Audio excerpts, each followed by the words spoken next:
This is a presentation for a cluster headache case. Our patient is a 33 years old female. Her chief complaint is severe headache on the right side of her face above the eye. Headache wakes her up and lasts about 2 hours, and sometimes she gets it 6 to 8 times a week. She describes the pain as sharp jabbing and worse than giving a birth, and she feels hot and teary eyes and stiffening. So, what is our diagnosis? Cluster headache, chronic paroxysmal hemic. What is cluster headache? It is a neurological disorder characterized by recurrent severe headaches on one side of the head, typically around the eye, and belongs to a group of primary headache disorders classifying as trigeminal autonomic cephalgias. Accompanying autonomic symptoms with the headache is watery eyes, nasal congestion, swelling around the eye, typically confined to the side of the head with pain. Characteristics: repeated attacks of severe unilateral headache pain. Headache attacks occur periodically. Spontaneous remission may interrupt active periods of pain, so 10 to 15% of chronic headache never remit. Unknown cause affects about 0.2% of general population and men more than women. Signs and symptoms: pain unilaterally around the eye, particularly above the eye, supraorbital, in the temple area, or any combination. Duration 15 to 180 minutes. Most untreated attacks last about 60 minutes. Onset is rapid and without preliminary signs. Side shift can happen between cluster periods, extremely rare.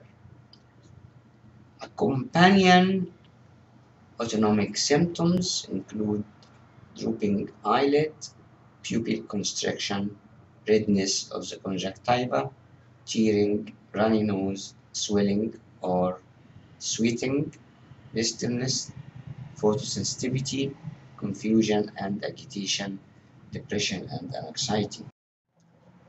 Causes: it's actually of unknown causes, but sometimes genetics play a part. But rarely run in some families in an autosomal dominant inheritance.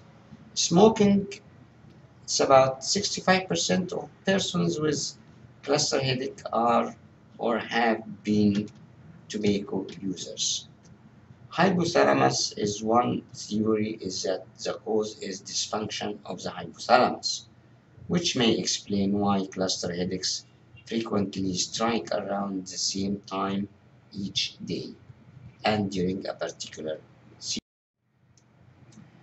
This is a PET shows brain areas being activated during pain, the yellow and orange areas. Pathophysiology. Cluster headache has been historically classified as a vascular headache. It has been proposed that intense pain was caused by dilation of blood vessels, which was thought to create pressure on the trigeminal nerve. While this theory was thought to be the immediate cause of the pain, the etiology is not fully understood, and cluster headache pathogenesis is the subject of ongoing debate. Diagnosis: cluster headache, it's often misdiagnosed. To get a very good diagnosis depend on the detailed oral history and history of the patient, like headache diary. What is the differential diagnosis? Chronic paroxysmal hemicrania. which is as well unilateral but not a male predominance.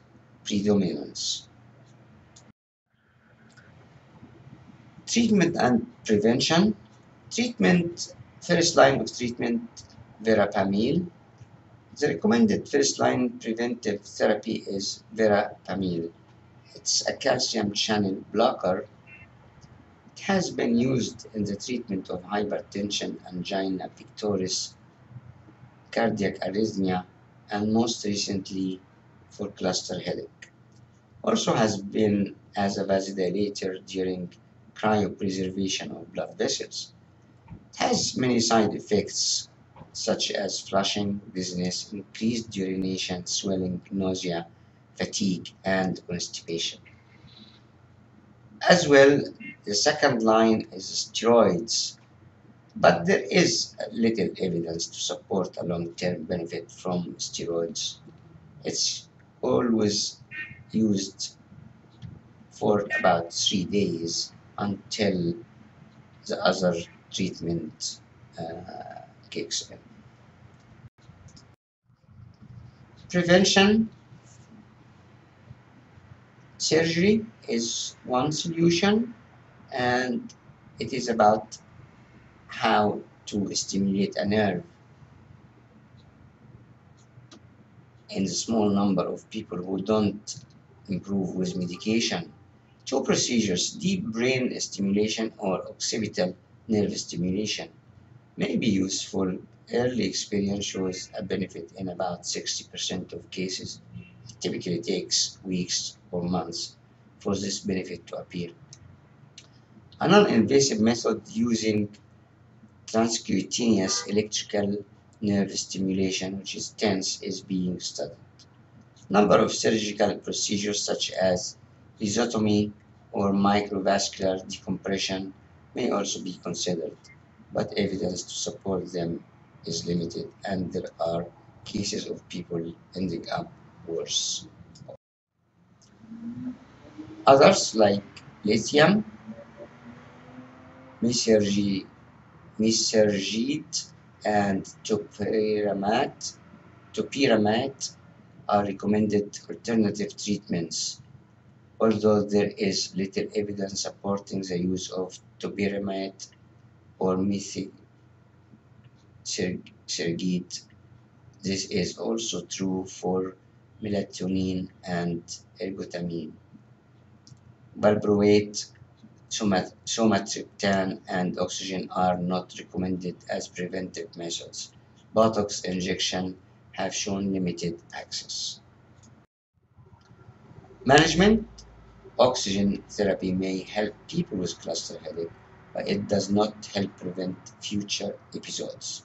Typically, it is given via a non-rebreather mask at 12 to 15 liters per minute for 15 to 20 minutes. Around 70% improve within 15 minutes. Triptans, the other primarily recommended treatment of acute attack, is subcutaneous or intranasal sumatriptan. Sumatriptan and zolmitriptan have both been shown to improve symptoms during an attack, with sumatriptan being superior because of the vasoconstrictive side effects of triptans. They are contraindicated in people with ischemic heart disease.